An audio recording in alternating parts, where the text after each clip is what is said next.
મેં એક વિડીયો બનાવેલો કે જિંદગીમાં ક્યાંય ફરવા જાઓ કે ન જાઓ પણ અહીંયા જરૂર જાજો, તો એની ઉપર એક કોમેન્ટ આવેલી છે મોટી જબર, આપણે વાંચીએ કે હું ગયો છું 2-3 વખત વૃદ્ધાશ્રમમાં અને આ જ રીતે ઓબ્ઝર્વેશન કરેલું છે.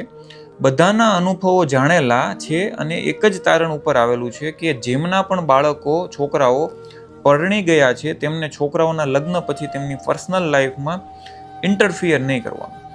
કારણ કે વૃદ્ધાશ્રમમાં 70% લોકો મને એવા મળ્યા છે જેઓ તેમના છોકરાના લગ્ન પછી નાની નાની વાતમાં રોકટોક કરતા હતા, જેમ કે વહી તરે એટલા વાગ્યામાં રસોઈ કરી નાખવી જોઈએ, આ કામ આવી રીતે કરવાનું, વગેરે વગેરે.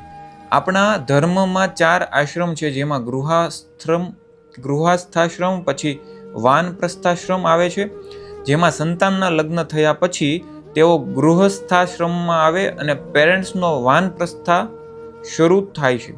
વાનપ્રસ્થમાં ઘરની ચિંતાઓ સંતાનો ઉપર છોડીને સંતાનોના અને ઘરના મોહને છોડવાની પ્રેક્ટિસ કરવાની હોય છે. જ્યારે અત્યારના સમયમાં સંતાનના લગ્ન પછી પણ વડીલો ઘરના સંચાલનમાં કંટ્રોલ જાળવી રાખવા માંગે છે, તેના લીધે સમસ્યા ઊભી થાય છે અને ઘરમાં અશાંતિ ફેલાય છે. અમે અમર સમયમાં આમ કરતા તો કહું એમ પણ આમ જ કરવું પડે એવી વિચારધારાને લીધે સમસ્યા થાય છે.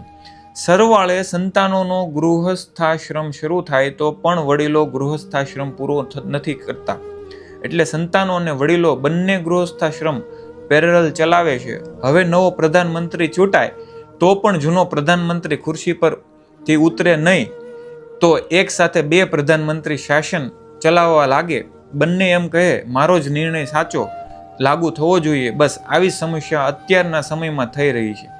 અત્યારે વૃદ્ધાશ્રમમાં 70% વૃદ્ધો આના કારણે ત્યાં છે. 30% એવા પણ મેં જોયા છે જેઓ કોઈ રોકટોક નહોતા કરતા, છોકરાઓ ખરાબ હતા એટલે તેઓ વૃદ્ધાશ્રમમાં હતા, પણ મોટે ભાગે વૃદ્ધો કારણની દખલગીરી કરવા પોતાનો સ્વભાવને કારણે ત્યાં હતા.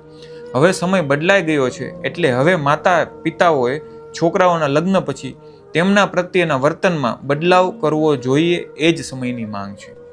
આ કોમેન્ટ છે એ વિડીયોઝની અંદર કે ભાઈ એક વખત અહીંયા જિંદગીમાં એકવાર ફરવા જવું, આ વિડીયોઝમાં આ સાચું છે કે ખોટું તમે કોમેન્ટ કરીને કહી શકો છો. કોઈ નિષ્પક્ષે પોતાનો પક્ષ લઈને નહીં. આ કોમેન્ટ સાચી છે કે ખોટી કોમેન્ટ કરીને કહેજો.